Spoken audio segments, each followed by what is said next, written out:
I saw a video in my FYP that was like, people need to stop freaking out about Portland.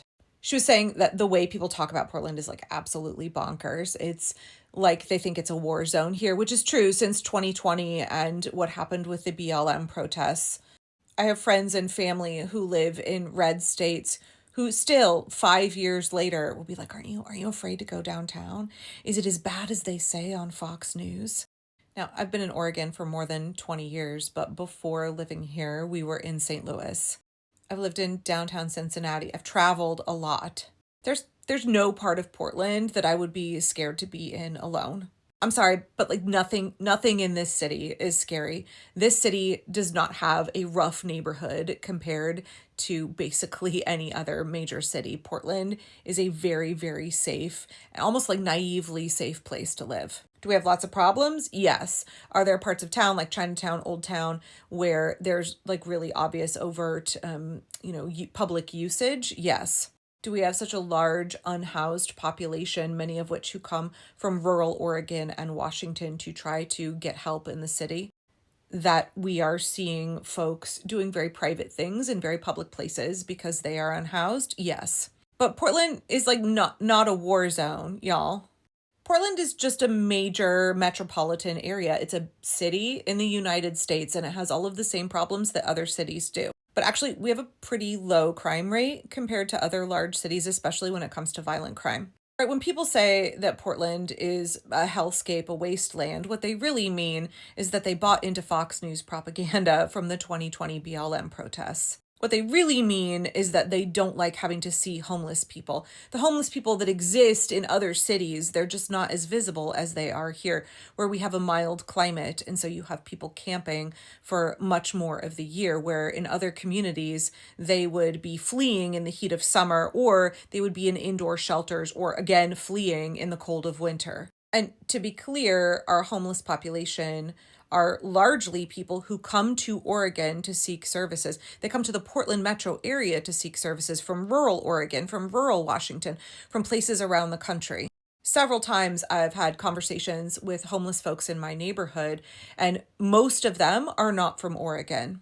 In fact, there was a couple that was parking in my neighborhood for several months, and they talked to me about how they came up here from Texas because they were not able to access any services there. And like she wanted to work. She was working in one of the motels up on Sandy cleaning.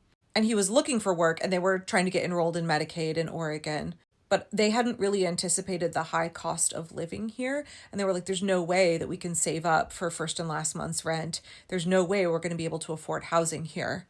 And they were camping for months and months just a couple streets up from me that was on my regular circuit for my walk. And I would touch base with them. And they unfortunately got more and more depressed, despaired, because even though they were able to access some services like Medicaid, they were like, well, we're never going to be able to afford housing here. This is not going to solve homelessness for us. And I think there's a lot of people in the Portland metro area who kind of fall into that catch-22. They are coming from red states, states that are very hostile to people who struggle socioeconomically, hostile to people who maybe have substance use issues, people who struggle with homelessness. And they think we're going to go to this kind of liberal bastion of Portland, Oregon, because everybody tells us that we can get services there, that life will be better there. But then they don't anticipate the high cost of living, the fact that we have a chronic housing shortage, and what housing we do have is very expensive. And so we get people who come here and I think really want to create a better life for themselves, and they just find that it's not possible. They are going to be chronically homeless forever. And so I know people, conservatives especially, want to shit on Portland, but do y'all not understand how many of our homeless street youth are your children coming from red rural Oregon who are fleeing abusive situations, are fleeing places where they will not be accepted for being gay or trans? How many of our street youth here are folks who aged out of the foster care system and didn't really have any resources and didn't have any other options? Do y'all not understand how many homeless folks here have fled to Oregon because their states were making life completely impossible for them? They felt hopeless. They had no path forward where they were living. And they heard this rumor, not a rumor, a lot of red states actively spread that, like, go to Oregon, use their state Medicaid dollars, get out of here. So that's part of the reason that we have such a large homeless population here. These are people who have come from other places because they need help. They need help. They need services. This is a good time to remind everybody that the only reason that we have a homeless crisis in the United States is because we don't tax the rich. And not even that. Like, the only reason that we have poverty in the United States is because there are so many super wealthy people that owe a whole shit ton of taxes and they don't pay it. We don't even have to really raise taxes on those people. They just need to pay what they owe.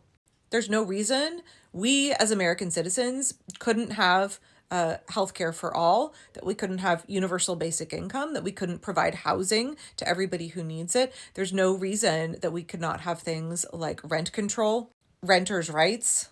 There's no reason we couldn't fund beds in rehab. We couldn't fund addiction services.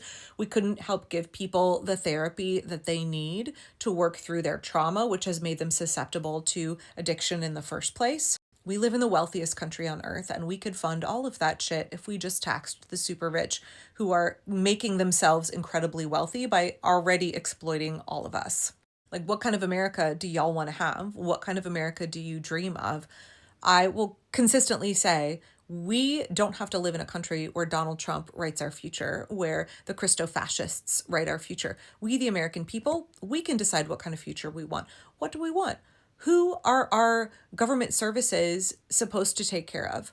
What kind of country is it that we want to live in? One that prioritizes the wealth of the oligarchs, that prioritizes corporate profit above the American people? Or do we want a country where we all have our needs met, where we have access to the American dream, where we have access to prosperity? We could choose that if we wanted to. There are hundreds of millions of us everyday Americans, and yet we let a few super rich dudes at the top control and exploit all of us, exploit us for our life hours, for our labor, for our skills, for our money, while they all get richer and richer and richer, and the wealth gap grows and grows and grows, and more people are struggling actively with poverty and with homelessness and with despair. More and more people are no longer feeling that the American dream is accessible to them, while the super rich get richer and richer. And of course, the Trump regime, right? Their goal is to wreck everything that we care about, destroy everything that is meant to take care of us, the American people, so that those oligarchs can get even more obscenely rich than they are now. All of this is just to give them a big tax break, to put money right into their pockets. But we don't have to have a future like that. What kind of America do we want? Do we want to take care of our people?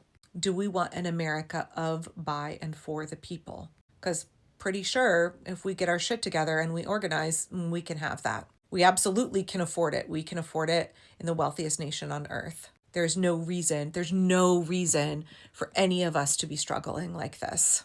When you think about Portland and you believe the lies of Fox News that this is like some kind of post-apocalyptic hellscape, or when you see that we have a visible homeless crisis while other cities maybe have more of an invisible one, it's still there.